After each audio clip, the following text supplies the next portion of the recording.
Madagascar's new leader, Colonel Michael Randriarimanana, is being sworn in by the High Court this morning. Following 3 weeks of deadly anti-government protests, the armed forces took control this week after President Andry Rajoelina was ousted and fled the island.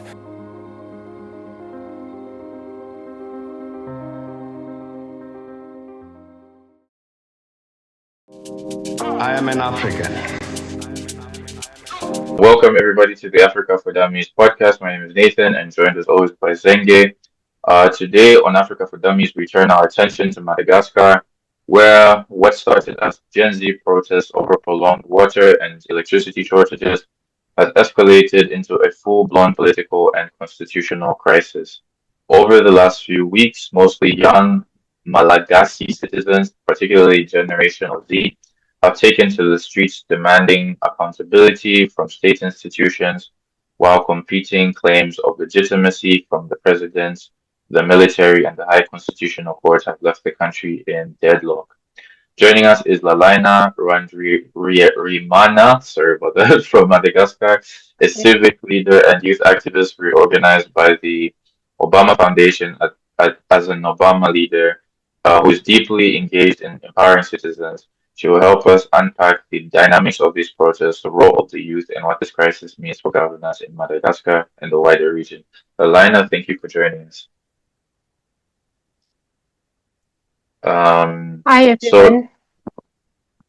just before we get into it, just if possible, if you just tell us a little bit about yourself in case some people are not familiar with your work. If you could just give a brief introduction. Yeah, sure. So my name is Lalaina, to make it short. I'm from Madagascar. I'm based in Madagascar. I've been engaged in civil society for the last 30 years, I guess, because I've started my activism very young.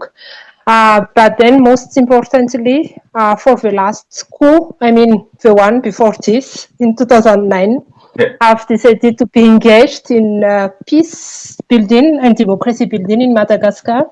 Based on a very personal story because I lost my job at that time. So I was like, I want to be part of a solution. So I have co-founded an organization called Liberty 42, which mission is to engage young people in political participation. So I've been working for the last 13, 14 years in voters' education, electoral reform, but also with activism approach because I describe myself as an activist and an organizer. So we tried to bring in the civil society space in Madagascar an innovative way to claim the people power following the coup in 2009. So have been working with a lot of young people, like how to promote non-violent actions, violent manifestation in Madagascar. So yeah, basically that's what I'm doing.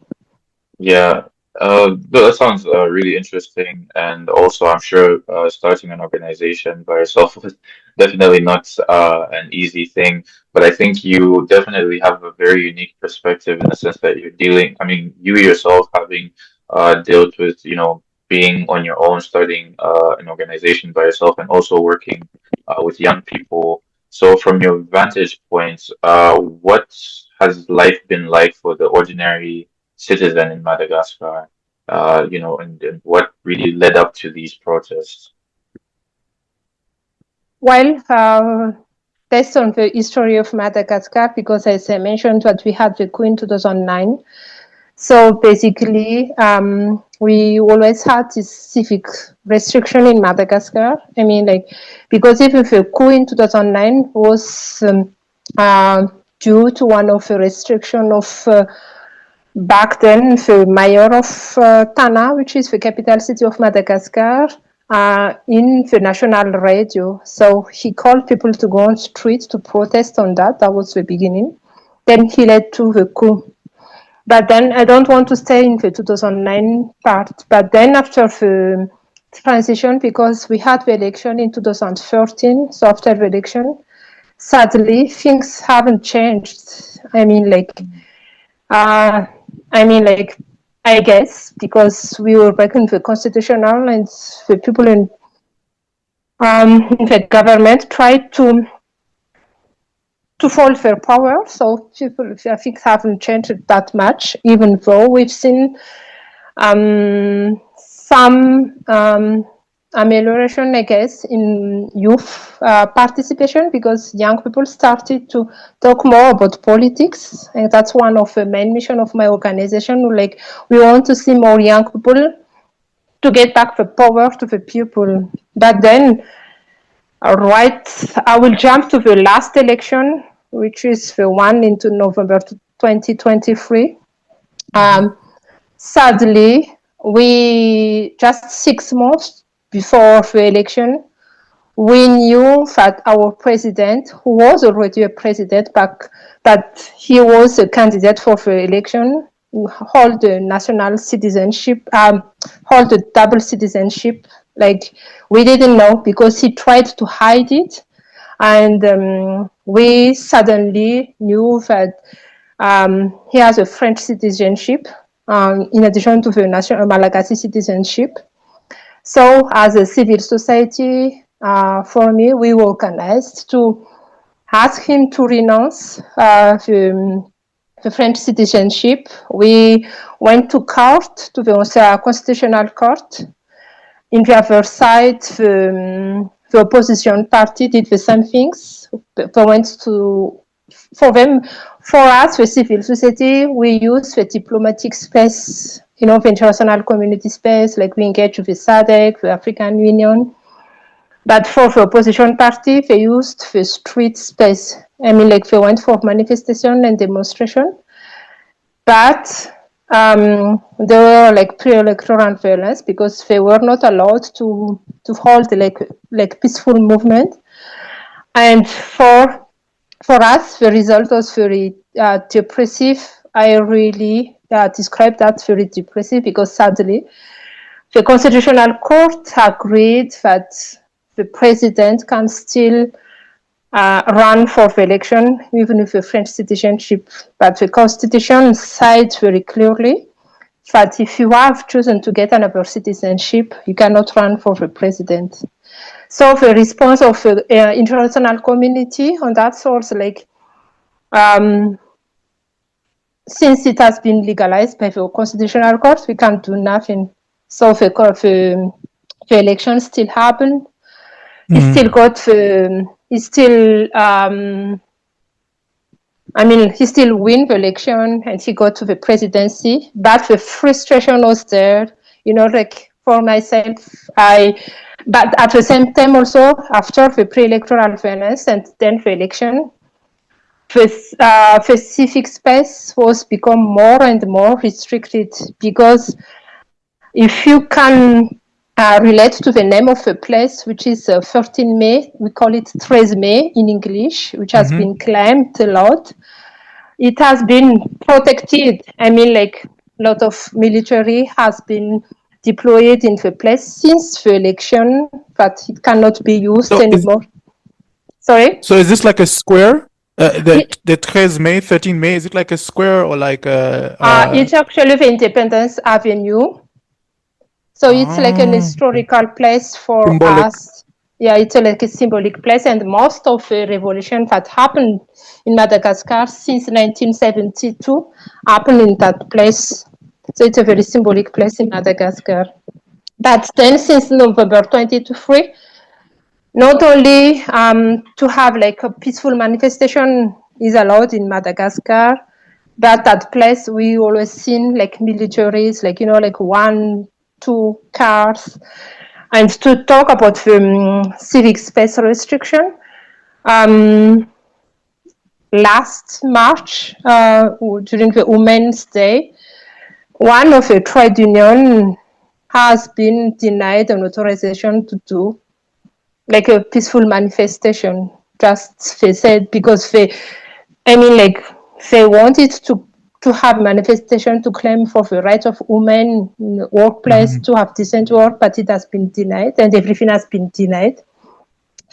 So I think that's one of the historical That's one of the narrative of a protest, because then at the same time we have a lot of issues, social issues, like as you mentioned, the shortage, the power shortage, the water. Yeah. For me, like, you know, like I am speaking from my personal experience. Like in my house, like I didn't have water for like 6 months. I have to buy water somewhere else. I cannot imagine how to miss to have just a shower after work. You know, like I cannot use my materials in my house because there is no water, and I live in a capital city. So for me, it was very obvious to join the manifestation, because at the same time, like we tried already, before the manifestation, we kept organizing within the civil society, but also as group of activists, because like it's very tricky, because sometimes like when you are a civil society organization, like like the NGOization, I want to be honest on that. So people, like if you don't get the support of, like all of the international community, but me as an organizer and as an activist, we tried to keep organizing, although the restriction of a civic space. Like, for example, I don't remember exactly, but maybe 8 months ago, we sent an open letter to the president and to the prime minister, and we President published Rajoelina. it. We published it in all of the major newsletters in Madagascar. And because we went to the president, we went to him because he created a platform like citizen can use, like online platform. We tried to use that, but he never responded. Then we went to his secretary to send the letter. We never got a response. Anyway, so there are a lot of frustration for that social basic needs. Yeah. And So it looks like a combination of. Yeah, go ahead. Sorry, go ahead. Yeah, no. I was just saying it sounds like a combination of civil and political space shrinking, and then at the same time, very basic service delivery things like water and electricity. Yeah, exactly. Exactly, because during the election, we know, like the last presidential election was the one who has been contested by a lot of people, because it has been boycotted by 11 candidates. We had 13 candidates, and it has been boycotted by the 11 candidates. So basically, he was the one who just ran the election. He was the only one who did the campaign. So we said, like, there is no respect of access to information, because for me, like working as voters education, it was very tricky. What should we say to the people? Because like people say, like, we need to boycott this election, but at the same time, we know that even it's not allowed in Madagascar to boycott an election. You cannot have that clear information, like don't go to vote. Yeah. So so it's because voter apathy is also a symbol in itself, because it also expresses people don't have trust in them. I always find it very interesting to see how countries. So you're saying Madagascar, it's illegal to boycott, to abstain from voting. I mean, like, you cannot say, like, please don't vote. Like, you cannot say it like clearly. You have to say it like ironically. So and also because that's why. And it was a very tricky moment, and I think like people never forgot what happened in 2009, because like the coup, it was a very clear coup. Even though the president back then, he has his supporters, people really didn't forget. And especially when he was asked about French citizenship that he got in 2014. He got the French citizenship in 2014, but then he ran for the election for his first term in 2018. But he was very good at hiding the information. And then when we asked about him, like for the last election, like, why did you ask for French citizenship? And he said, like, I want to keep it for the sake of my kids, for the future of my kids. But if you're But running, I want to. yeah, Exactly. it's strange because if you're running a country, you assume the country is safe enough for your kids to also stay in. Yeah, exactly. And people know that his kids go to France for their education. So obviously people are very offended. Like even you are president, you don't trust your own country, you don't trust the future of your country, and don't mention all of the promises that he has done about the electricity and the water, because this is not something new. Because I remember in 2014, we already protested about that, the issue of electricity and water. And there are solutions already, because there are a lot of projects already presented to the World Bank, but he didn't do it. He preferred to go to, the short solution, like, like using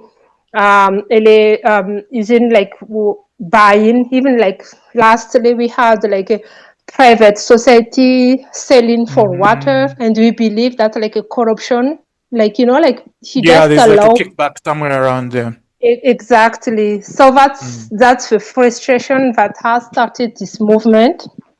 The civic restriction, the promises, the citizen, the French citizenship. It's like right now people are like keeping like saying like, we don't like you because you are a French, and obviously Macron, the President Macron, is supporting him even 2 days ago. So that's a lot of hate.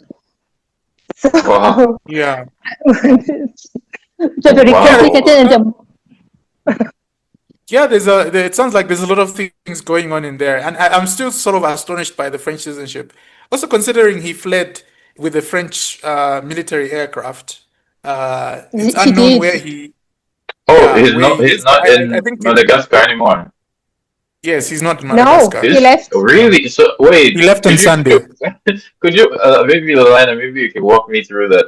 How did people get to find that out? And like, are the protests this bad that he had to leave? Should we let's just start from September, I guess, and then I think maybe you can like where was like would you say was the breaking point? Like where did people finally say like no, like now we need to do something? Because I didn't like keep in mind that this podcast is Africa for Dummies, so I didn't know much about the protest.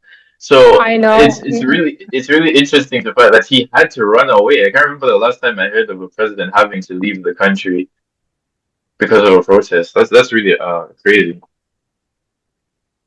While the protests began in September, no, I mean like there are a lot of protests that are already held, but small one. Like for example, for us in September 15th, during the International Democracy Day, we campaigned for what we called the Black Democracy. So I can share with you, for example, like because it's not allowed to have protests on street and to have like peaceful manifestation, we campaign online, like please share your story about water and electricity, and wear black for the International Democracy Day, and share your stories online. And then we did, like for me, for example, I was part of a campaign. I mean, like it was organized by the Transparency International Initiative in Madagascar. That was the 15th of September. Then 3 days later, the municipality councillors have decided to join that manifestation. So they went to the Senate House and to the prefecture. We call it prefecture in here because you have like a very French administrative system. So a prefecture is like a district. Yeah, it's like a district. So the municipal councillors, like they went to the prefecture to ask for authorization to to hold a manifestation, a peaceful manifestation on 20th of September. But then that was the 18th of September. It was a Friday. Just after they went to the prefecture and just they left the Senate House, they were arrested, arbitrarily arrested. So when they were arrested, people were very angry, like, what is happening in here? Why did you arrest them? And again, me, as part of my organizing team, we went to have a very short place occupation that day, and to call for the release. But then we didn't get any people, because people say, like, no, we want to wait for the 20th of September, and we will have a very huge manifestation. And then suddenly, even me, like, to be honest, I didn't know about Gen Z, but they just appeared just after that. Like, we are the Gen Z Madagascar. And I remember, like, they started with, like, just like small followers.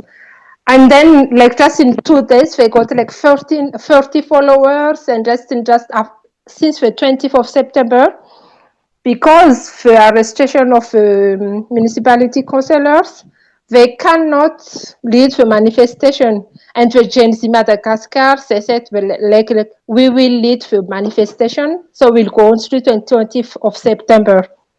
So I started with my friends to look, like, who are those Gen Z? I mean, like, I was not who are those Gen Z? So I was starting to ask around, like, who are they? And because they work online, they were in Discord, so I started to have names. And I am kind of happy, because the names that I got are of the young people that we measured. Like they say, like, oh, these are the people, but they need to be very secret, because they are so afraid, like, they don't know what they are doing, but they just want to have this manifestation. And it was very funny, because, you know, like, people didn't aware of Signal and Telegram, because here the most social media we use are Facebook and WhatsApp. We are not on Twitter. We use a lot of WhatsApp and Facebook. And people are, like, starting to install Instagram and Signal, because of the intimidation. Like, people are like, oh, apparently we need to go on Telegram and Signal to stay, to be careful. Yeah, so that was it. And so in just 2-3 days before 20th of September, Gen Z was mobilizing and organizing online, and a lot of Malagasy people identified themselves to the causes, which are the electricity, water, but then they added the liberty expression, like freedom of expression and freedom to manifest peacefully. And of course, like, I went to demonstrate. Obviously, for me, it was something very obvious, because I don't have, like, for water. But I went also on ground to see who are the people who are coming to demonstrate. And I've seen a lot of young people. And it was interesting to see, you know, like, this is something very, I don't know how to say it perfectly in English, so I'm sorry if it's something offensive, but you've seen the middle class who didn't protest for all of the people, you know, like, the middle classes were, like, they were, like, on street, and I was like, oh my goodness, it's really happening. So here. everyone is coming up now. Yeah, I was like, it's happening here. So even the Gen Z Madagascar was not expecting a lot of people. Yeah. So I was saying, like, I don't know if fortunately or unfortunately, the government, the president, has decided to respond to the manifestation, the peaceful manifestation, to the lacrimogene, the tear gas, because obviously, like the manifestation didn't get the authorization. The prefecture said no. So people still went to street like with or without authorization. We are protesting. So the response was a very huge tear gas, and so again, so just in one day, people are very angry. Like, why you guys respond to this peaceful manifestation? First of all, why you didn't give authorization, and then why you sent us a very violent tear gas. But also, after the manifestation on that day, on 25th of September, from 5 p.m., there are a lot of there were a lot of pillage. A lot of destruction of buildings, Property, like destruction of buildings and shops from 5 p.m. in that day. But strangely, the military, the policies who were present during the manifestation, they went back to their camp and they didn't stop the destruction. Wow. So just in 1 hour or 2 hours, citizens were organizing we need to stay awake this night and to take care of ourselves because they were disappearing. So people are wondering what is happening. Did they prevent it? Did they already plan it? And of course, we didn't sleep that night. But strangely, I don't know if you know the name of a guy who is called Rafatumanga. Okay. Rafatumanga is a powerful businessman who is very known as the friend of the president. Okay. Yeah, the alliance of a president. And people are on that day, all of the destruction went to the concurrents of Rafatumanga. So all of the things that belong to Rafatumanga was not touched. So people are still wondering what is happening. Are they people didn't understand. Yeah. So people said no, we need to get rid of a president and get rid of Rafatumanga as well because we don't trust them all at all. And we know that for the last, I didn't mention his name before, but he's known as a very powerful man. The prime minister is his people because our prime minister has been there for 7 years. And he has been changed between the 2 terms of a president. And then only the day after of a destruction that the policy appeared. And I remember on that day, so it was a Friday, and even I couldn't sleep, and I went to run to see because what is happening. And I've seen a lot of people, all of the destructed buildings were not even secured by police, and people stealing from the rest, and looting and everything. So people said we don't stop anymore. Yeah, so what I'm seeing is sort of the Rajoelina also had this big business financial alliance, and then it's the destruction was done by people that are aligned, a pseudo, was it the police or a militia aligned to Rajoelina that was destroying and avoiding Ravatomanga's property?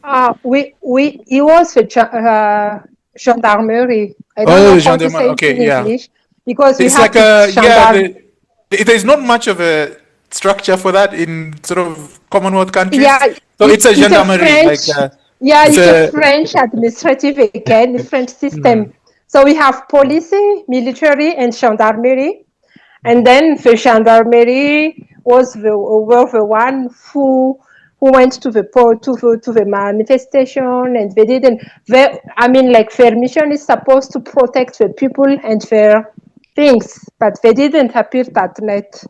So just in one day, the claim changed, and people started like, no, we want the president to leave, to go. So, and then there was also the deadly incident where 22 people died. And that's when I think a lot of people started now thinking, okay, there's something going on in Madagascar. Yeah. And this was a few months after Nepal. We know in Kenya, they had those protests, the breach of parliament. Then last year, they also had protests as well. So what was it like what was the mood on the ground when when the protests now became deadly? So from my understanding, because just after the first day or 2 days of a protest, as a civil society actors, we went together to create like what we called a collective of civil society to approach the Gen Z, because we started to ask like, who are those guys? And the other day, we know all of the people like. I'm like they are among of the civil society. They are the young people of civil society, the one who got training about how to manifest, how to claim your power, but they're just behind the screen. But then also they started to ask help from the civil society for protection, because they were very afraid, and they knew, like in Madagascar, we have this, this patriarchal thing, like we are the elders, so we need the guys to protect us and to help us so we started to share and to join them as first of all as support for the protection, to help them for the organizing, because they couldn't manage anymore with all of the people coming to the street. Like, frankly speaking, in the beginning, they got a lot of feedback. Like, we even don't have a strategy, because they didn't expect to have a lot of people on the street. But there is the help of the diaspora. Once it went online, all of the diaspora influencer, they help a lot to make it like Nepal, they call it. So I think the diaspora, the digital space, help a lot to scale up the movement, like in just 1, 2, 3 days, and that's it. And since then, we during the movement, like the Gen Z leaders were trained to hide, and we had this protocol of confidentiality with them, with the civil society. But for the last 3 days, now they are like happening online, like we are the leaders. Now it's another story because of the turnout of the story. So what I mean is like frankly speaking, I don't know. I mean, like the Gen Z was there. They were already on Discord. They were organizing, I think, before wait to 24th September. But maybe they said, like, this is the opportunity we have to work on. But I guess it's not something like, like just 2, 3 days, because they have been in Discord apparently for a while. Even the logo of them, like the Gen Z Madagascar logo, it appeared like suddenly. So, I mean, like they were preparing, but they didn't expect to be a claim of political claim, because they wanted it to stay as a social claim. But Social then movement, social movement. Then it went beyond of that. Now we are here, 3 weeks after the I mean, protest. a lot can happen in weeks, which is why I wanted to go to like a short, because I have been writing on this, and as you know, I've been following this like a crazy person. So just to sort of put a timeline, before I ask about the state now. So you had a series, the protests building up within that short space of time.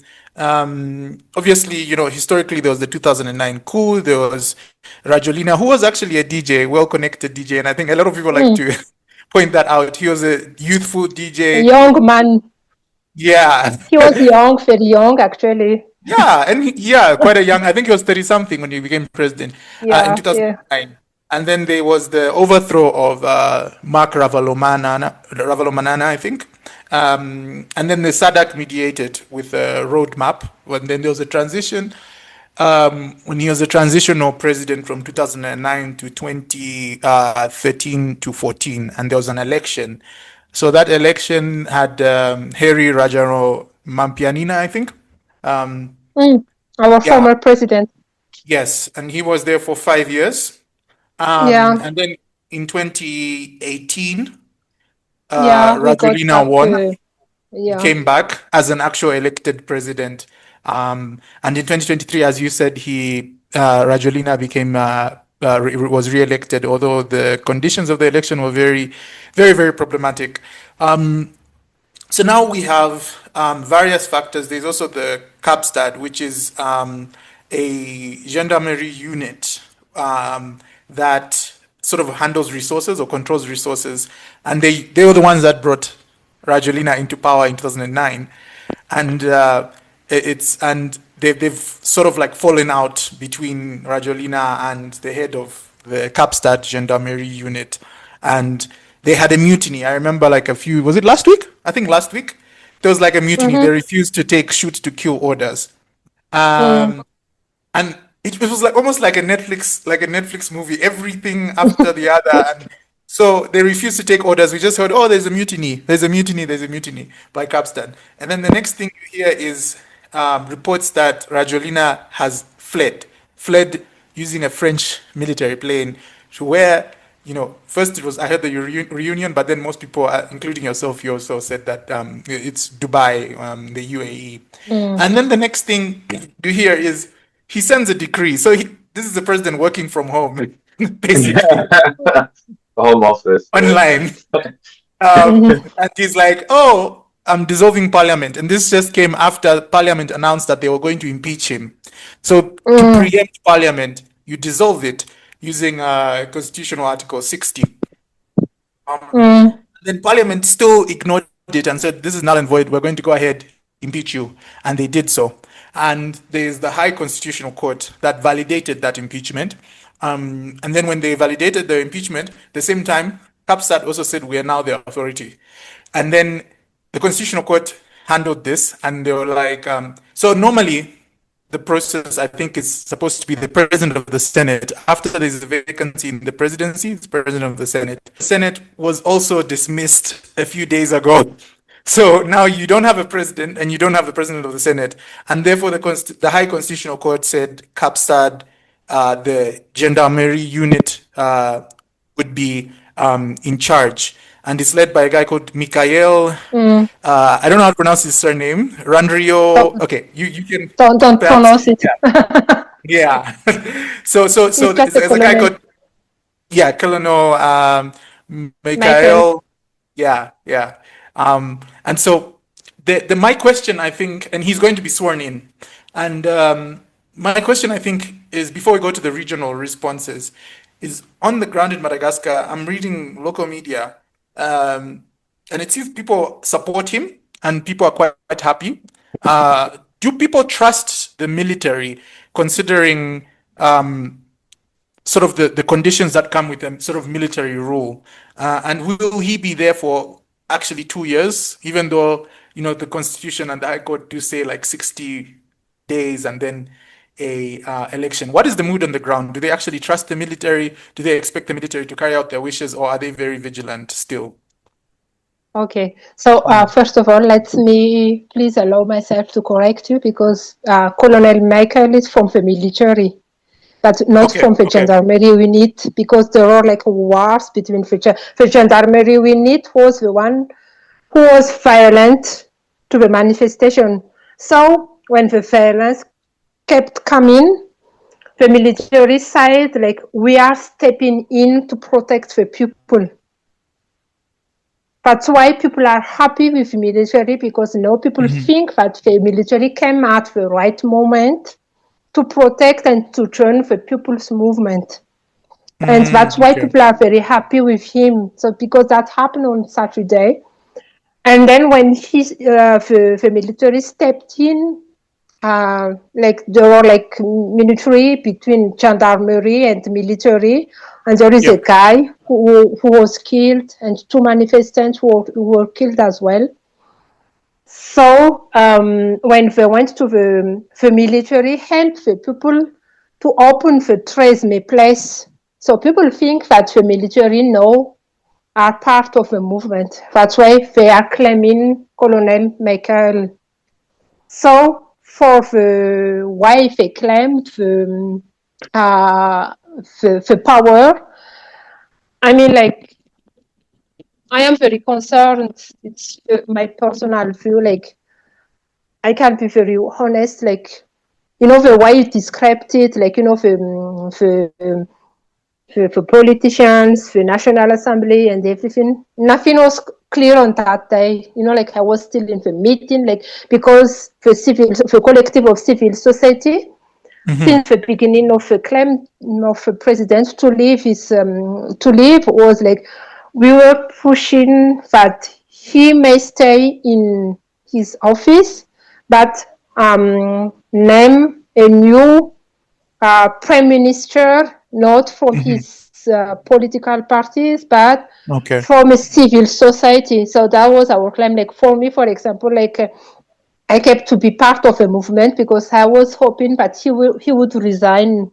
But then because he didn't resign, that's why like the people call for the help of a military. I mean, like believe like that. But for me, like frankly speaking, the military was just waiting for the right moment to do for their things.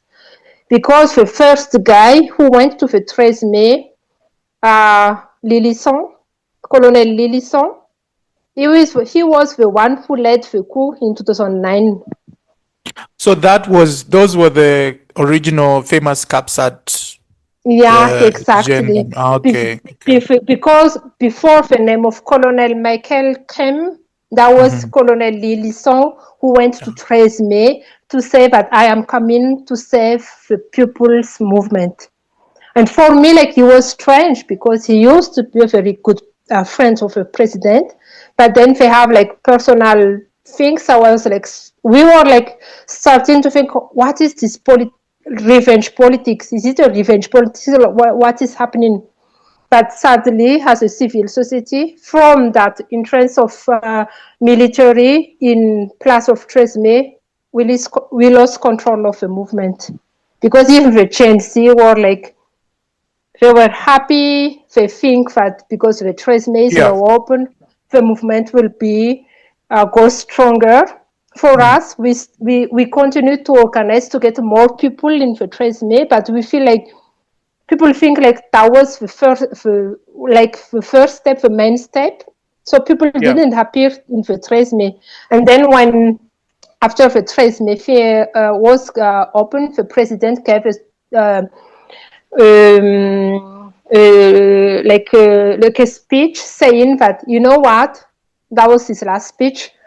The people who want to continue to work is much much bigger than those who went to the Tresme. So he was basically continuing to offend those who were protesting, and that's why like it made the power taken by the military very quick. So even me, like, I was lost. I like, frankly speaking, because to be honest, I think he was already prepared. I don't know by who, but no, I am very skeptical. But what is happening because the politicians are taking over of movement. The Gen Z before the Gen Z went from we don't like politicians to get involved in our movement to be like the politicians, like now the national the parliaments, they are like taking back, you know, like. So I am at this stage, like I don't know because tomorrow the Colonel Michael will shorn and. And like as a civil society, we are pushing to call for dialogue, and to ask him to remind him to go back. Even if the constitutional court decision. It's very confusing. Because the timing, he went to the palace first, and then he said that we are dissolving the constitutional court, and then decision appeared, and the date was like at 9 in the morning. I don't know. There's a lot of things. Yeah, because I know what you mean. Where you declare that the constitutional court is dissolved. The electoral commission is dissolved. The constitution is suspended, and we'll have a transition for two years. And then the next thing, the constitutional court grants him, the head of state powers, and then now we're supposed to take orders from you because this is a dissolved constitutional court. Exactly. However, so it's I could there's be a lot wrong. of And things we going know, on. Yeah, and we know that Oh, sorry, I was just there going are to say, it seems like they're making decisions on the fly. It seems like they're just as, I don't know, maybe from my perspective, it seems like they're also just as unaware as everybody it could else also is. be that, it could also be that the court is maybe just a bit under stress or duress. You never know. or maybe we don't know if they were frightened. We don't know, Yeah, I mean, that's a factor. Yeah, so I mean, we don't know. yeah. Maybe So Because it's, they are the same court who validated the candidacy of the presidency. This is a court that we don't trust. Yeah, we there's don't also the trust trust. This So- is like so- the so- citizenship thing. So I could go with the next one, but Yeah. I was going to So no, say, I just want to say just to Oh, round okay. up. So it's sort of clear that the citizenry initially wanted Rajoelina to resign, and many civil society were looking at a civilian, non-aligned sort of successor, and then that didn't happen. And sort of like a last resort, the military came in, and then there was also that issue of the other Colonel Lison, who was also on his own sort of mission. So I think, I think we can go ahead. I just wanted to sort of collect all of that. No, thanks. Thanks a lot. Go ahead. That was because there was a lot of information. Now, I was going to talk about because when we're talking about the kernel, I was Googling and I found an article that was talking about how the AU has now suspended Madagascar. Even and SADC, of course, has been largely silent. I think it's quite common for SADC to not be very vocal about it. Yeah, go ahead. Yeah, so if I can just sort of give context for this. The AU has suspended Madagascar. They had an emergency meeting. The AU has a Peace and Security Council, which is like the UN Security Council. They sat down, had an emergency meeting, and then they had another meeting the day after, and then they suspended Madagascar. The regional body that Madagascar is in, the Southern African Development Community, SADC, they had as they released a statement. There's a body that's responsible for peace and security in SADC. It's called the Organ on Politics Defense Cooperation and Security Cooperation. It's led by Malawi. And the president of Malawi has sent a former president of Malawi, Joyce Banda, who was chair of SADC at a time that Madagascar was going through a transition. She's the one that lifted the initial coup in 2009. And then when SADC suspended Madagascar in 2009, and then they came back in 2013. Joyce Banda was the chair of SADC at that time. Now she's former president and has been sent to Madagascar. I don't know if she's there now, but it's like a fact-finding. It's supposed to start today, 16th. So I'm not sure she's around already. Yeah. I don't know how it's held in her mission. Yeah, so they sent her, and then Pan of the Elders, which is also another body for mediation. So I think in terms of regional responses, this is also sort of a misalignment. There's a thing called subsidiarity in the African sort of structure. So there's a debate over whether the AU should take precedent, whether SADC should take precedent, because there have been times where the regional bodies have diverged. But another thing is also 2 months ago, Madagascar was made chair of SADC, which the president is the president is the head of SADC right now. I don't know if he's still a president. I don't know. Ah, right. Yeah. That's awkward. That's very awkward. So it's a very awkward situation now because SADC, both organizations have norms against what's known as unconstitutional changes of government, UCGs. So normally you have to, like, even when it looks like a coup, like Zimbabwe, for example, you have to dress it up legally, which is why I think, in my opinion, Rajoelina is holding on to this presidency thing because you don't have a letter saying that he has resigned yet. So in Zimbabwe, they had to force Mugabe to To resign. literally write. I remember To he had a speech and two generals were around peacefully him, resign. and he didn't You resign. see, you can see Yeah, the he just frustration on their faces, no? yeah, he just stood there. It looked like an old man, and then like his son's just there, angry, and you're just like, Yeah. people were thinking he was going to resign. The whole world was watching, and he was like, "Oh, in agriculture, in Yeah. electricity, you know." And I think that's what people were expecting Rajolina to do, but he didn't do it. Yeah, he Um, didn't. so Yeah. these But dynamics are very interesting. But my question is, do people in Madagascar even care? Because the AU is accused a lot of times of being toothless, and so yeah, what's people's opinions of AU, SADC, and these of international? course, there are like 2 points. Like, of course, people are not happy because they remember the last election. Because after what happened during the presidential election in 2023, African Union stated that it was like African model in Africa, the election, because we didn't contest the result. The pre-electoral violence was there, but then we didn't contest. We accepted the result. So Africa, I wrote even about it, like how can be an African like institution like this, like just ignore the pre-electoral violence and all of the issues on citizenship. So obviously people are already not happy with that statement and the decision of African Union just to ignore the issue on the election, the last presidential election. Yeah, And of course, sort of no. legitimized it. Yeah, and of course, no, they don't like the statement of the last statement of African Union.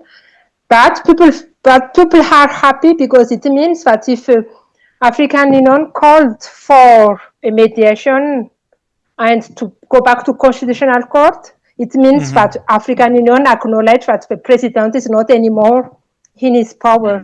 So people Yeah. are like seeing it like this. And of course, the second point, what I was saying is like, I don't know if it's an island thing, but I have to be honest with this because we've always had this debate of like being not African. So, like because of this Malagasy things, like Pan-Africanism, I mean, like I'm not a Pan-Africanist, of course, but there is this debate on the ground, like, why do we need to be an African? We are in our own as Malagasy because we have our culture, identity part of Asia, and we are just unique. So here today, like before this our talk or our interview, like I went to social media, like how people respond to the African Union. So they say that, like, first of all, African Union, you don't trust you anymore. African Union, we are not African. Don't leave us alone. You know what I mean? I know it's a very sad situation, but that's the response that we know. That's Like how it is. yeah. So Yeah. so I think like people just like because like we are even like we try to. For me, for example, it was a coup, but we are trying to legitimize like what is happening, and people are like doing the same thing. Like like this is just an opportunity for us. So on social media, there are still a lot of influences to tell to the politician, like, please be careful. We are watching. This is our movement because like the world politicians are back to the space. Like the National Assembly, for example, they got a new president who used to be part of who used to be part of Rajoelina friends. but they were apart at some point. And now he Oh, so they was in broke the up. opposition. Yeah, they broke up. So I mean, like, you know, like from a civil society perspective, we are afraid. Like, we are not holding the power anymore. The citizens are not holding the power, but it's taken over by the politician, and they can mess up everything. So that's why we are pushing like the dialogue. Like, we need to have it, still have to help the dialogue and to take it from the ground. So this is what's happening. Yeah. So, you were basically talking about how especially people or the young people in Madagascar don't really have a lot of faith in the African Union, mainly partly because they don't see themselves as African, and also partly because the African Union has also sort of undermined itself in the sense that, like, when we see issues with elections, they don't come in and speak, but then when it comes to the issue of the country itself choosing who they want to lead, then they come in and sort of voice their opinion. I guess my question would be, what is your biggest hope and biggest fear of Gen Z protests that are going on? Because we're seeing a lot of Gen Z protests going on all over the world, as you alluded to in Nepal. We're seeing a lot in Kenya and in other countries. So I think the first question is, what do you think the future of Madagascar is, based on what's happening currently, and also what's your biggest hope and also your biggest fear for Gen Z protests across the world? Well, frankly speaking, I had a mixed feeling when the coup happened, because from the beginning of the movement, I was very happy to see the young people, you know, like to try to gain the space of civic space. And I was like, oh, this is the result of the work that we did for the last 15 years. And yeah, it was great to see like people are not anymore afraid to talk on social media, because even before, even just talking on social media, people like, oh, be careful, because you can be jailed like very easily. But then when the coup happened, I believe, like, for me, from my personal perspective, the coup didn't happen just like this, because I still call it a coup because of the timing, for why, like, just like in the decision of the constitutional court, like, why the Colonel Michael? It can't be me. It can't be the Colonel Michael. It can't be someone, like, so for me. So, like, please don't, like, we are watching, and please be careful, Colonel Michael. We are watching you and everything. So I think that's a strong commitment for the young people, like, we are watching. Don't do, even if it's a military regime, don't mess up with us. So I think that's part of my hope. Obviously, what happened. I mean, like, I wish we could do something better, than what happened last 2 days. But my hope is, like, I want to focus on the foundational work of democracy. Like, I mean, like, that's one of my value. So I don't know, because it's like a cycle. Like 16 years ago, it happened, and now it is happening again. People think, like, because the president came from a coup, so he has to be taken from a coup. I don't believe in that. I believe in a democracy, and I think it's important to build the country on a strong and enduring foundation of democracy principle. But frankly speaking, we need to sit and to think how it should be done again for the next coming years. Like, what exactly we want to tell, like, we need to take responsibility of what's happening. Like, for me, for example, I've been organizing, I've been mentoring, like, I am part of a movement. I cannot deny that I am, like, frankly speaking, yesterday I was like, oh my goodness, we failed. We have just pushed it to the constitutional court. Why it happened? But I believe in, like, foundation of learning. So we need to learn from our mistakes from the past, which is not easy. It's not easy from the leadership perspective, because even just covering my energy right now, I'm working with the civil society to push that dialogue, to have a lot of meetings with the international community, even to find the right words to say what happened.